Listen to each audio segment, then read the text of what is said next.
Hi, friends. Welcome. My name is Baron, and this is my channel where I talk about some book stuff. I'm the Book Baron. Welcome in. So, today we have a little bit of a different setup. I had to try something a little bit different because we've got a husband that's homesick and he is lounging in the living room. So, we're filming out of my bedroom for today. Also, if my energy seems off, I'm really trying to bring you my peppiest self. However, work is determined to suck my life force from me. So if I appear a little dead inside, it's because I am. I just realized I don't have my rings on. I feel so weird. Whatever, you guys don't care. What are we doing today? Today, we're talking about some late January, getting into February, upcoming releases that I have been tracking. I'm excited for them. They are much anticipated. The reason I wanted to do this is because I am sick of seeing all about the Crescent City 3 book being released. I have some other things that I'm much more excited about, partially because I haven't read the Crescent City books. I know I keep saying I'm going to, but they are so thick. They're so thick. Anyway, so we're looking at new releases. So I noticed that my calendar was looking particularly stacked in February, and timing wise, I wanted to get this video up today because one of them is releasing today. So I will say I'm going to provide you with the dates, and this is my best guess based on everything that I've seen posting wise from the author and or from what I could find on Goodreads or Amazon. So with indie publications, a lot of times they are subject to change, even up right until the last minute. So if you're interested in any of these, keep an eye out on the author's Instagram. They'll usually announce if they need to push something back. I'm going to preface everything with that. But first up, what's releasing today as you're viewing this? My Lovely Tragedy by Marie Anne. I have a feeling this one's going to mess me up.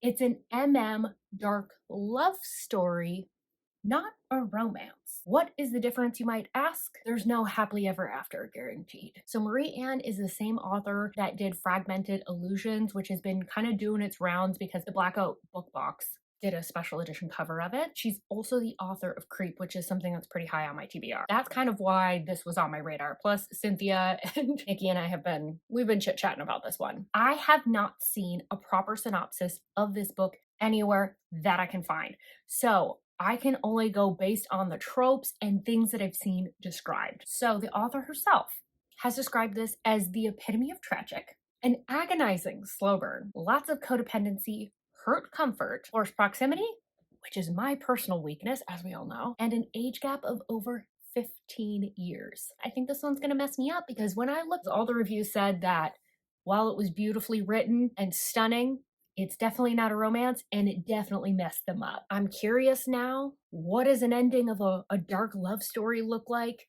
I'm ready for something to kind of mess with me because a lot of the other stuff that I read that's dark is like violent types of dark. I'm ready for emotionally dark. I'm ready for that. Next up is Stranger Session, and this is by Lauren Beale. This will be coming out on January 31st. So this is a dark romance novella, and the reason I really wanted to flag this one for you all is because Lauren Beale does not put most of her things up on KU permanently. A lot of times she'll put them up very temporarily. So if you're interested, I highly recommend trying to read it within the first couple of weeks of the release date because she will pull it down at some point just because a lot of her books tend to get banned and she has issues with the payout structure for KU and all sorts of stuff. So all valid reasons. Once again, not a lot, but this is a novella, so do we really need to know that much? The premise sounds like it's based on a photo shoot session. It's two strangers kind of coming together. It sounds like maybe one of them maybe ends up being a stalker. I'm gonna go ahead and guess the guy, since that's usually how it works out, but you never know, she could surprise us. It's also got some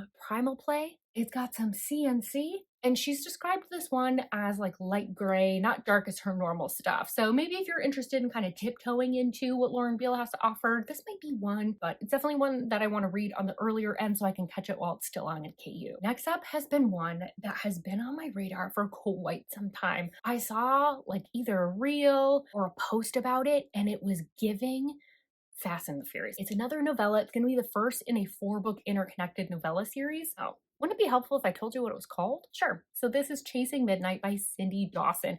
It's coming out on February 7th. But the synopsis is a little bit generic. So here's what we know. A gal named Sparrow Kingsley has just graduated art school in Italy, and she's got like a week before she needs to head home. So she's kind of just vibing out in Italy, having a good time. She ends up running into the man of her dreams at a bar. But again, we're leaving Italy very soon, so This is really bad timing. And that man's name is Knight Jacobs. That's all I know. That's all I know. But the cover, it's giving Dom and Letty. It's giving Fast and the Furious. It's giving car racing.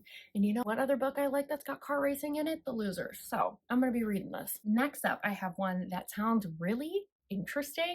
It's quite the combo. So before we get into that, it's called A Dangerous Game by Layla Starling. So this is coming out on February 8th. It's a standalone and it's loosely inspired by The Most Dangerous Game and Bluebeard. And the author has kind of dubbed this more of a dark erotic thriller. So the synopsis on this one says, I traded one monster for two. So it sounds like the heroine ends up running away from home because there's probably a not great situation going on there, ends up getting into the truck of someone that she thinks seems all right on the surface, but it turns out he's just as nasty. And she ends up being at the mercy of two brutal men who just want to chase her down and hunt her, a la The Most Dangerous Game. I saw someone talking about this, and I don't know if it was the author or someone who read an arc, but they were saying it reminded them of Comfort Food by Kitty Thomas. And I was like, hold on here. That's a book I really want to read. And I really loved, weirdly, The Most Dangerous Game in high school. I think that says some weird things about me, but let's not analyze it too much. Okay, thank you so much. Plus, I love some Captor Captive, so I'm like, hey, let's give it a little bit more of a thriller spin.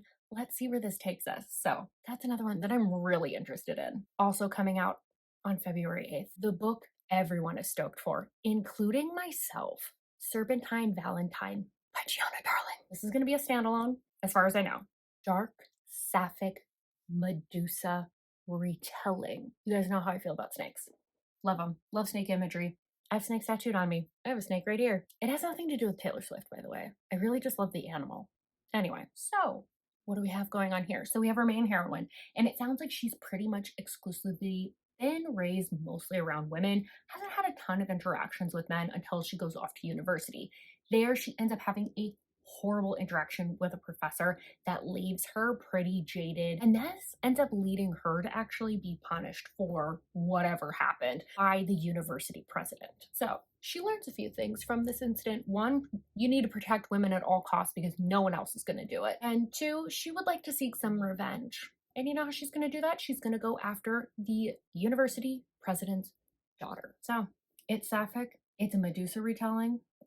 I ask you, who doesn't want that? No one respond in the comments if that's you. I don't want to hear it. I am so excited about this one because I feel like it's something very different from Gianna Darling. We've seen her do Mafia. We've seen her do MC.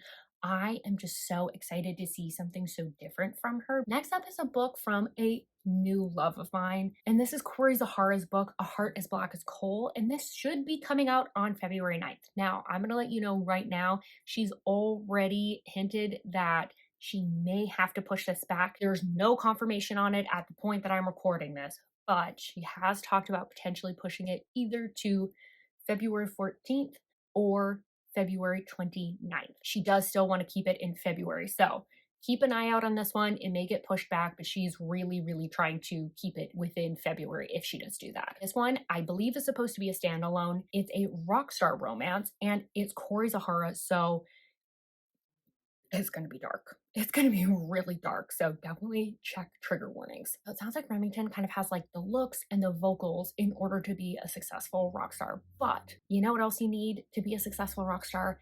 Is connections in the industry. And in order to get those, he kind of sells his soul a little bit to someone that sounds pretty nasty. They kind of become his puppeteer, controlling him and using him to draw in women.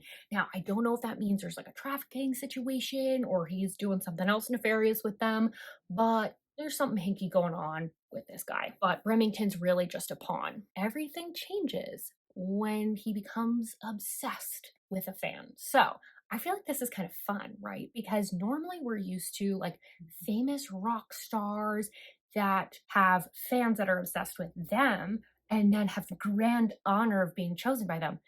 This, he's going after the fan. He needs her. He's obsessed with her. He needs her love and adoration.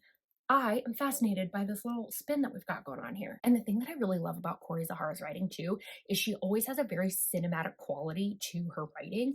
It feels like you're watching a movie almost because she's got a script writing background and it totally shows through in all of her stuff. I know she's going to bring the darkness in multiple regards and she is going to bring the emotional punch. I don't know, she just does darkness so well where it doesn't feel like to me that it's done for shock value. It really just feels like that's just part of the story that's being told. It's honestly just impressive. I'm so impressed with her writing. Next up is one that might be a surprise to you all. It's A Fate Inked in Blood by Danielle L. Jensen, and this should be coming out on February 27th. This is the first in a new series. She's primarily known for her Bridge Kingdom series, so the name sounds familiar, that's probably why. I don't think this one's going to be on KU, just a fair warning. When I was looking at the pre-order pricing, they looked like traditional published pricing. So, and this is a fantasy romance that is Norse mythology inspired. That's what reeled me in. So, what we have going on here, we have Freya. She is in an unwanted marriage. She really dreams of becoming a proper warrior. And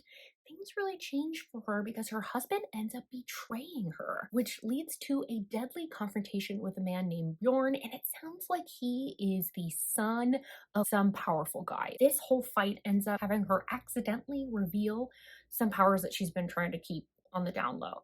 And they've been prophesized about that she is going to unify the land that has been kind of previously fractured. In charge man decides that he is going to kind of bind himself to her in order to sort of make a power grab, it sounds like.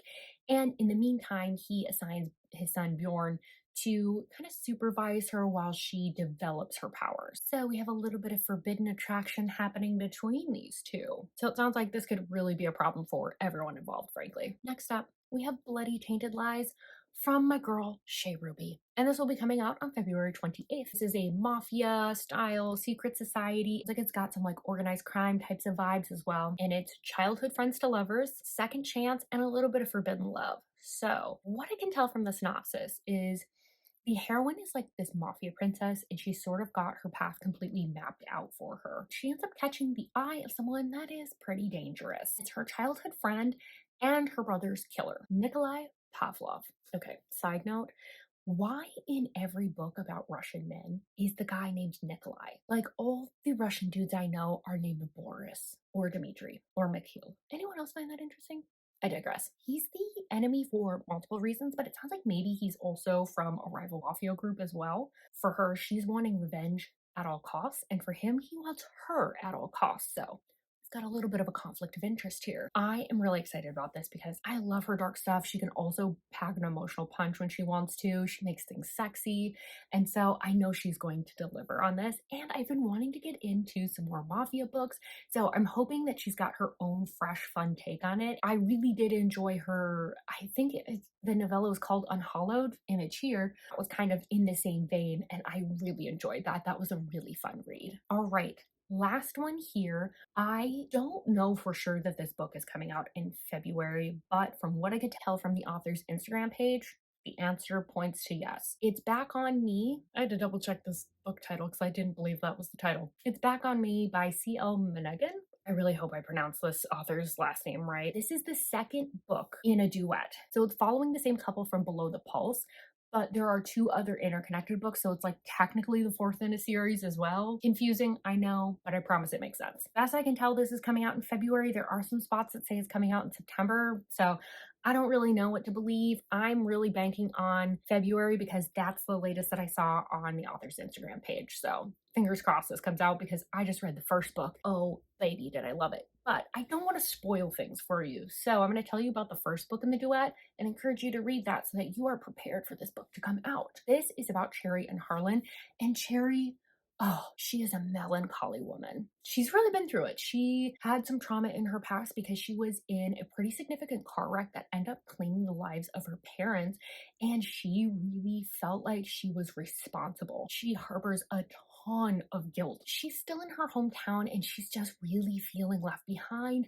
Anytime she gets attached to someone, it seems like they leave. She's just kind of feeling a little bit set apart from everyone, not feeling like she can fully trust anyone, and just really kind of living in this place of unresolved grief. But one day she ends up running into a famous rock star that has some other connections to her named Harlan. He's taking a little bit of a break, spending some time with family, and also hanging out with his local MC that his family is a part of. He sees her and instantly feels a connection. But with his job, he can't stay in this small town. Cherry's biggest fear is being left behind again. So it sort of feels like maybe they're not meant to be, especially when death comes for Cherry once again. Like I said, Cherry is melancholy as all hell. I loved her because I felt like she was so perfectly developed. There was a lot of complexity. You understood where this feeling was coming from. You felt the push pull that she had within her. And I'm ready for her to get her HEA. This girl has been through it. She deserves it. And honestly, Harlan treats her so well. And I just want her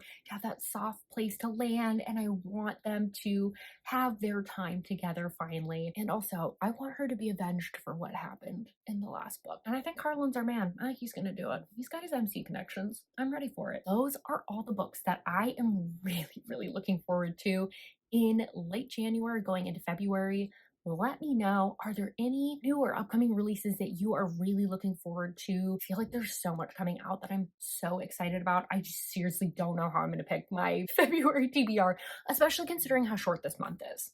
It's really unfair, frankly. With all of that, don't forget to like this video if you liked it, subscribe if you want more content from me, and I really hope that I see you on my next video.